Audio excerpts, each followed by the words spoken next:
determine the native forest cost. Such a cunning mystery is the Minister for Santos, Sussan Ley. She's on teen gas lit recovery. She's a member for extinction on a species losing spree. It was flagged our reefs in peril and would be thus listed. UNESCO's acting as if global warming existed. Sussan, our champion, sprang into action, flying frequent carbon miles just to get some traction. She lobbied like-minded extractive states, the Saudis, Russia, Oman, and now our best mates.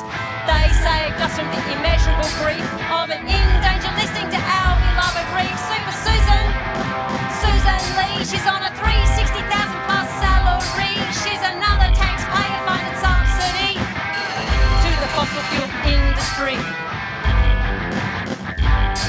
It was such an outrage, she was taken to court by audacious children who thought she ought to be accountable for their future well-being that arose from decisions she was overseeing. The judge ruled she had a duty of care, just another case of environmental lawfare. She stared down the ruling and approved expansion to full coal mines in quick succession. The IPCC just released its code red report, but for Sussan this is all just part of the sport. She's appealed her duties to the next generation while saving her government from condemnation. Sussan, Minister for Whitehaven Coal. Sussan Ley, Minister for Wollongong Coal. If there's any confusion about her role, she proved expansion to Mangoola and Tamil Coal.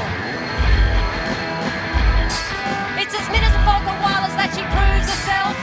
When these marsupials most need her help, their population's dropping, they need places to live. But when you need to dig up rocks, something has to give to expand the Brandy Hill Quarry.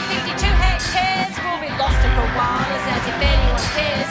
Well, Sussan's 3 homes are safe investments, negatively geared and insured for contents. Sussan, cutter of green tape Lee, reducer of biodiversity, which begs the question of Sussan Ley. Is she a leader or a lifter environmentally? Sussan stands for getting the balance right between the economy and trashing everything in sight. Her government favours corporate welfare. When it comes to people and nature, the cupboard is bare. A member for Farris pitch to get your vote to stay the same course as when we came by boat for over 200 years. It's been a tradition of invasion, extraction and extinction. She's Sussan Ley. She's our member for the fossil fuel industry. Our government's an arm of the